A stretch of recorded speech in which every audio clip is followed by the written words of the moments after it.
नमस्कार। आज हम एक बहुत ही गहरे और दिलचस्प विषय को समझने की कोशिश करेंगे। आज हम आध्यात्मिक गुरु श्री अनीश की शिक्षाओं पर नजर डालेंगे, जो हमें आध्यात्मिक यात्रा के संकेतों और उसके अलग-अलग पड़ावों के बारे में बताती हैं। चलिए, एक बहुत ही आम से अनुभव से शुरू करते हैं। क्या कभी ऐसा हुआ है कि रात में, खासकर सुबह होने से ठीक पहले, अचानक से नींद खुल जाए? इन शिक्षाओं के मुताबिक ये सिर्फ एक इत्तेफाक नहीं है, बल्कि ये एक ब्रह्मांडीय दस्तक हो सकती है। तो ये हमें हमारे पहले हिस्से पर लाता है। आखिर ये ब्रह्मांड का इशारा क्या है और ये खास समय इतना जरूरी क्यों माना जाता है? श्री अनीश के अनुसार सुबह लगभग 2:30 बजे से लेकर 4:30 बजे के बीच का जो वक्त होता है, उस समय प्रकृति की सात्विक ऊर्जा अपने चरम पर होती है। मतलब एक ऐसी ऊर्जा जो शांति, स्पष्टता और जीवंतता से भरी होती है। ये वक्त आध्यात्मिक जुड़ाव के लिए सबसे बेहतरीन माना गया है। देखिए, जब कोई इस सात्विक समय में उठता है तो उसे ताजगी महसूस होती है। वहीं अगर कोई ज्यादा सोता रह जाए तो वो वापस तामसिक ऊर्जा में चला जाता है। यही वजह है कि कभी-कभी ज्यादा सोने के बाद भी और ज्यादा थकान और भारीपन महसूस होता है। अच्छा, अब आगे बढ़ते हैं और देखते हैं कि ये कहानी सिर्फ सुबह उठने तक ही नहीं है। ये तो उन कई इशारों में से सिर्फ एक है जो शायद ब्रह्मांड हमें भेज रहा होता है। और भी कई संकेत होते हैं, जैसे कि घड़ी में बार बार 11-11 जैसे नंबर दिखना, या कोई किताब या वीडियो अचानक सामने आ जाना जो बिल्कुल सही वक्त पर हो, या फिर भारी खाने से मन हटना और गॉसिप जैसी चीजों में दिलचस्पी खत्म हो जाना। ये सब एक गहरे बदलाव की तरफ इशारा करते हैं। और यहाँ एक बहुत दिलचस्प बात है, ये इशारे कोई जबरदस्ती नहीं है। ये तो बस हल्की सी दस्तक हैं। इन्हें सुनना है या नजरअंदाज करना है, ये फैसला पूरी तरह से हमारा अपना होता है। लेकिन ये दस्तकें हमेशा नहीं होती, खासकर अगर इन्हें सुना न जाए। तो मान लीजिए कि कोई इन इशारों को सुनना शुरू कर दे, तब क्या होता है? तब एक और शक्ति मजबूत होने लगती है, अंतर्ज्ञान, हमारी इंट्यूशन। पर सवाल यह है कि ये आती कहाँ से है? इसे समझाने के लिए एक बहुत खूबसूरत मिसाल दी गई है।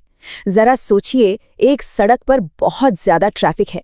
क्या कोई संदेश आसानी से सड़क पार कर पाएगा? नहीं।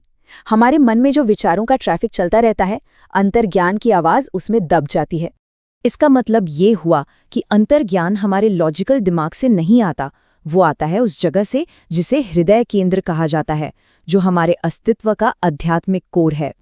और नहीं, ये हमारा बायोलॉजिकल दिल नहीं है, ये एक आध्यात्मिक केंद्र है।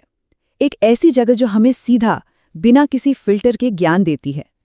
लेकिन इसकी आवाज़ तभी साफ सुनाई देती है जब मन का शोर पूरी तरह से शांत हो। ये सारी बातें सुनने में तो बहुत अच्छी लगती है ना? लेकिन असल सवाल तो ये है कि इस रास्ते पर प्रैक्टिकली चला कैसे जाए।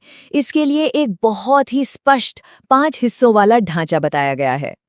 ये 5 स्तंभ हैं। इष्ट यानी ईश्वर के किसी रूप से गहरा निजी जुड़ाव, गुरु यानी एक आध्यात्मिक मार्गदर्शक, साधना यानी रोज का एक नियम से किया जाने वाला अभ्यास, संग यानी ऐसे लोग जो इसी रास्ते पर चल रहे हों, और 5वां सेवा यानी निस्वार्थ भाव से किया गया काम। साधना का ये रास्ता आखिरकार हमें जिंदगी के सबसे बड़े बदलाव की तरफ ले जाता है, जिसमें हमें अपने सबसे बड़े डर का सामना करना पड़ता है, और वो डर है खुद मौत का। और यहीं पर एक बहुत चौंकाने वाली बात सामने आती है, तुम्हें स्वयं मरना पड़ता है। ये बात डर के बिना जिंदगी जीने की चाबी है। लेकिन इसका असली मतलब क्या है? जीते जी मरना, ये भला कैसे हो सकता है? ये शारीरिक मौत की बात बिल्कुल नहीं है। ये उस चीज की मौत है जिसके आसपास हम सबने अपनी पूरी जिंदगी की कहानी बुनी है। इसका असली मतलब है अहंकार की मृत्यु का अनुभव करना। हमारा वो मैं जो हर वक्त पहचान और तारीफ का भूखा रहता है, उस बनावटी मैं को छोड़ देना। ये उस पहचान का अंत है।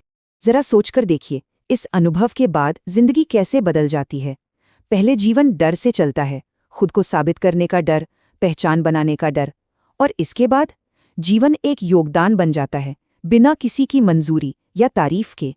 श्री अनीश के अनुसार जब मौत का ये डर पूरी तरह से खत्म हो जाता है, असल में जिंदगी तो तभी शुरू होती है, उस छुपे हुए डर से आजाद होकर जो हमारे ज्यादातर कामों के पीछे की वजह होता है। और ये सफर हमें एक ऐसी मंजिल पर छोड़ता है जहां इंसान पूरी तरह से समर्पण कर देता है। एक ऐसी अवस्था जहां जीवन एक निजी संघर्ष नहीं बल्कि एक दिव्य लीला बन जाता है।